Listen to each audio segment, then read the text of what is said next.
unsa man di ay ang among buhaton. Nindot kay nga pangutana, no?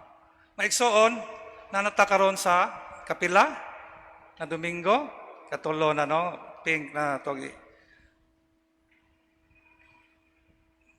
gitawag ni Gaudete Sunday kay ang entrance antiphon nagsugod og paglipay. I hope nalipay mo. Nalipay ba mo? Mura wa mo malipay.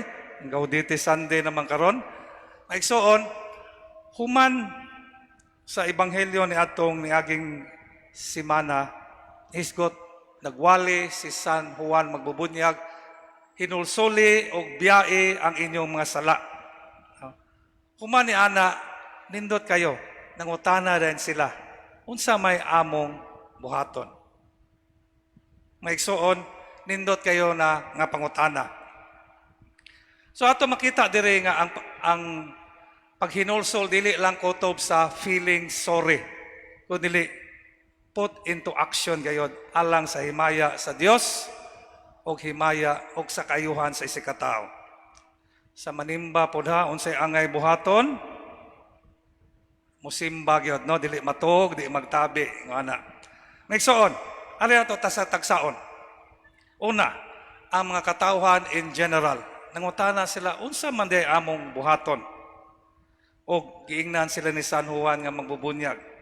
No nga aduna mo'y biste nga sobra, ihatag sa walay biste nga pagkaon pod. So be generous. Ngana. So bunay primero. Kaduha nga klase nga mga tao, tulo man ka klase, no? Specific na ang mga tax collectors or mga BIR karon, no? Mga kubrador sa buhis. Pinumduman sila nga dili maningil og labaw sa gisugo sa balaod. Sa panahon sa Ginoo god, naman na sila maningil sila, no? Naman na sila kota, laitan 50,000, no? Nga shekel may lang kwarta. Ilan ang sobraan, maro kay na sila, no? Kasi maningil sila about 100,000, nya ipilara ilang kota, 50,000. So asa mang 50,000, ato nila muna mga dato ng mga tax collector sa una, iisip po na sila mga makasasala. Ug hinumduman sila ni San Juan karong magbubunyag, ayaw paningil labaw sa gisugo sa balaod. Wala mosulti si San Juan nga ayaw na mo pag tax collectors. Wala siya mosulti ana. Wala siya mingon biyahe na inyong trabaho. Ingon lang siya, be honest. Okay? So mo ni. O ikatulo mga sundalo. Unsa may among buhaton? Ingon siya, ayaw na mo panapi kang bisan kinsa, pinaagi sa pagpugos kung sa pagbutang-butang. Labi na, pagmulo sa inyong sohol. Nindot kay Megsoon, paghuman niya sulti ni Ani, nisugod ay pagtubo ang paglaom sa mga tao. Pero bisan pa nagsugod ang paglaom, pagtubo sa paglaom sa mga tao, nalibog sila kinsa gyud si Juan. Nagtuo sila nga siya mao ang Mesiyas. Tuo sila nga siya mao ang manluluwas. Og humble kayo si San Juan. Pwede unta to siya manghambog. Gani, suktihan ta mo maigsuon, masikat si Juan nga magbubunyag kay ni Jesus sa una. Primero, pwede unta mamakak siya. Pwede ta maingon siya, tinuod na, ako ang manluluwas. Pero dili man siya hambugiro, humble man siya. No? Gani, ingon siya, dili ako angay, bisa na lang pagbadbad sa higot sa iyang sandalyas. No? So, bisan sa sandalyas, kanang pagbadbad sa higot sa sandalyas, usa na siya ka trabaho sa usa ka slave. No? Ingon kay sa di siya angay. Very humble. No? Iyang giwali si Jesus gayud. Iyang gipasikat si Jesus gayud. Mo ni pahinomdom po nato. Nasa simbahan, labi na mga pare, obispo, o mga laiko po, na dili kita mao ang sentro sa, or center of attention, or center of attraction, kung dili ang Ginoo. Bisan nata diri mo simba, ang center of attraction na to, ang Ginoo gayot. Okay, klaro? No? Siya mo ang finger pointing to Jesus. No? So nindot kay maigsoon, iyang wali, may tungod yun ni Jesus, wala yun, may tungod niya. Wag siya manghambog. Sa atong panahon karon, may serso, no? Ato ni ibutang sa atong panahon, mga people in general, no? Hoy puloy. Unsa may atong buhaton, labi na panahon sa Pasko, be generous, no? Manghatag sa labi na sa mga kabos, mga tao nga dili makabaws, no? Also na be generous to others. Dili lang siguro kwarta, panahon pod, no? O atong talento, time, talent, and treasures. Importante po na. Pahinumduman ta karon ni Juan nga magbunyag. Kaduha, dili lang siguro sa mga tax collectors, kundi mga tao nga connected kayo sa trabaho sa kwarta. Unsa may atong buhaton? Unsa may buhat? Dili manikas. Dili mangawat. Kanang pangawat maigsoon kuyaw kay nang sala, no? Bisan pa mangumpisal, pabayron gyud na. Dili na hinumdum ko bago pa ming pare iskutan gyud ni kardinal, no, nga ang penitensya dili lang amahan namo, ha?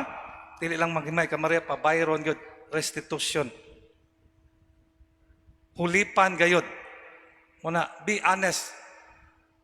Hinumduman, no? Labi na nagkupot og kwarta kay naagid ang tentasyon. Kuyaw kay ng pangawat maisod. Bisag mangawat kag piso, kawatan gapon. Mangawat kag 1 milyon, kawatan. Wagi pulong nga kawatan gamay. Ay kawatan gamay ra man siya, kawatan dako, kawatan. Pait kay na ingwana maigsoon. Muna hinumduman ta honesty.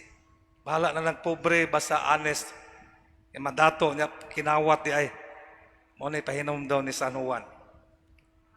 Katulo, dili lang siguro sa mga sundalo, apil na politicians, apil na naigahom sa simbahan, sa gobyerno, sa eskwelahan. Dili gamiton ang gahom sa pag-intimidate, pag-dominate sa uban. Ako may kura, ako may mayor, ako may barangay captain. Dili unta gamiton. Ang power is for service. Mao ta ni angay buhaton. Dili mangilkil, labi na panahon sa eleksyon, ha? Vote buying, vote selling, no? Dako ba nagsala pod, ha? Maigsoon. Hinumduman po ta nga live according to our means. Mao man na usay mangilkil gon mangawat kay usay ganahan magyud pilar bora ni sweldo, tanto 20,000. Ninging mo sa kay mo gasto sa sobra na mo sa 20,000 mo na mangawat para pag puyo sa iyang lifestyle, no? Mo na ikuyaw kayo. Live according to your means. Do not live beyond your means. Mo na nga normally mangawat mo na ang rason nga mangawat kay lagi sobraan naman. No, pahinumduman ta be contented sa atong unsa atong nadawat. Mo ni pahinumdum ni Juan nga magbunyag. Kamong mga acolytes, unsa may inyong buhaton? Naong ninyo ay. Inauton ta, ha? Nga dili lang mo pa rin nyo kay hapit namang unsa ni? Hapit na misa de Gallio, ha? Pahinumdumon pa mo, no? Nga faithful sa inyong pagka-acolytes, no? Dili ni show, no? Kay nindot kimo tan-awon nagsutana ko dili pag-alagad sa Ginoo. Kani sa tanan, no? Ako na nagisulti sa una, na dili lang ta ingon na serve dire una sa tanan na nimba gyud ta. Ano? So dili lang mo kay sige gawas ma-focus na nun sa unsay buhat. Kun dili arita dire aron unsa manimbaw. Appeal po sa mga meetings, no?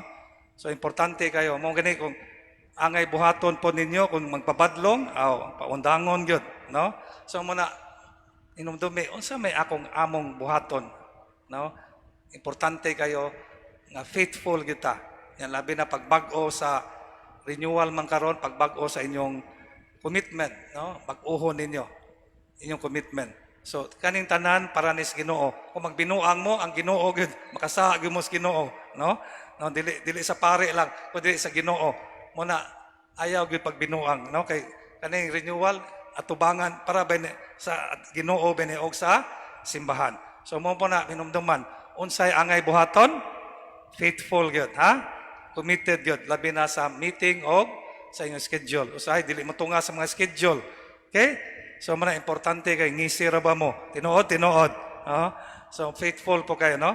So may na ingane nga igsoon nga inauton ta nga buhata gyud, dili lang kutob sa storya, kundi buhaton gyud. May igsoon, nindot kayo, no? Pag balik ta, nindot kayo sa pagsulti, gisultian sila unsay angay buhaton, ni sugod na pagtubo ato paglaom. Inaton ta maigsoon kita pod matag adlaw, dili lang sa hunahuna, dili lang sa plano, kundi pagbuhat gayud, pagbuhat og maayo. Dili lang pagbuhat sa angay buhaton kada adlaw. Alang sa himaya sa Dios ug sa kayuhan sa simbahan. Kayuhan sa ato'y sikataw. Ug alang usab sa atong kayuhan. Kung ato nang buhaton perme maigsoon ang angayan gayud, then kita pod sama sa mga tao panahon ni San Juan, matubo pod ang atong paglaom. Sugod sa atong kinabuhi, mutubo pod ang paglaom sa katilingban. Alang sa himaya sa Dios, alang usab sa kayuhan sa simbahan. Amen?